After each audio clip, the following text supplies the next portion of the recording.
Hi, my name is Rachel McGuigan and I'm Head of Insights here at MediaWorks.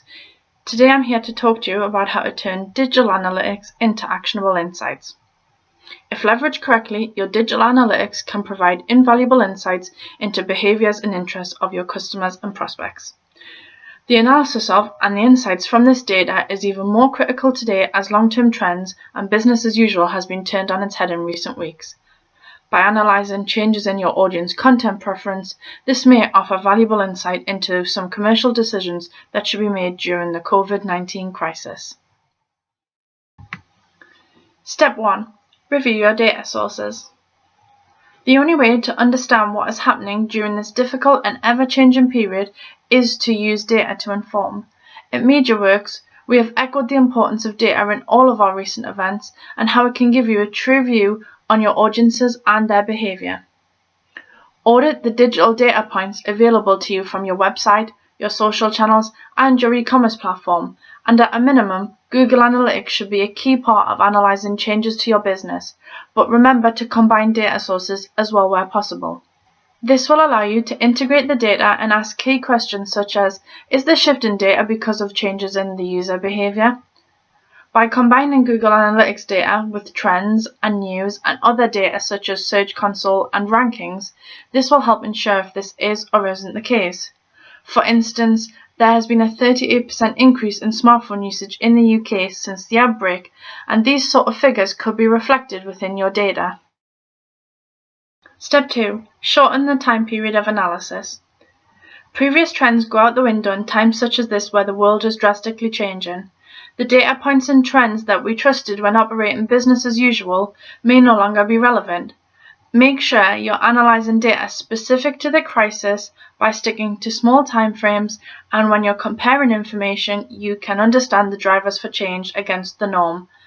By monitoring data and where relevant, being able to react. For example, producing content after seeing similar pages receive high levels of engagement.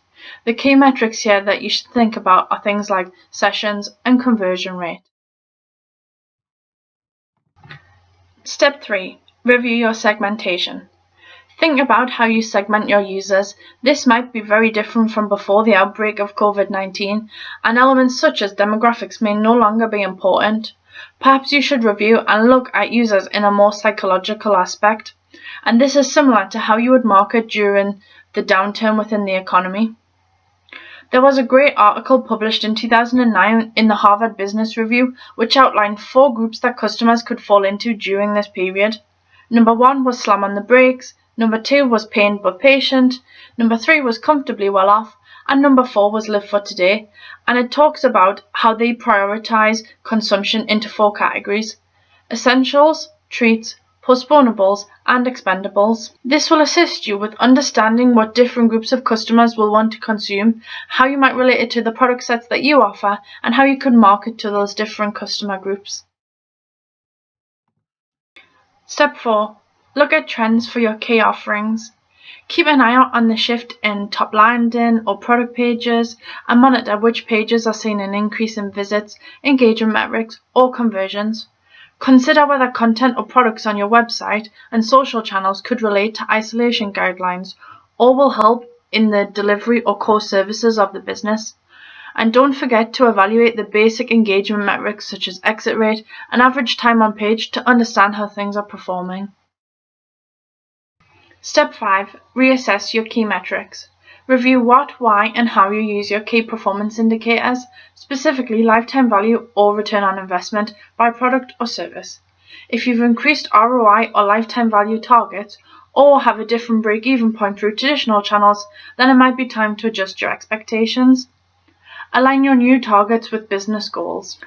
This may help ensure that you continue to drive revenue whilst making sure you're profitable, but at a more achievable level should conversion rate drop.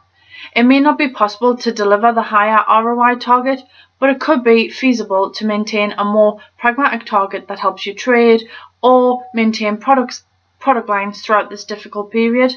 The key metrics that you really should consider here are the likes of return on investment and lifetime value.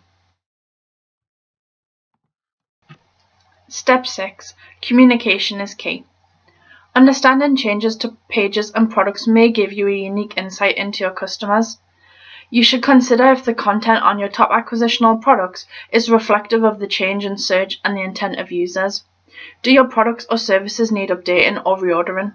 Is the content or unique selling points of your website refreshed to align with the current digital landscape? The pages on the site that are becoming more popular could hold key insight onto what your customers and prospects value and can inform your social communications and your outreach planning off the back of this. Thank you so much for your time, and I really hope that you found this useful in figuring out how data can help you navigate through the COVID-19 crisis.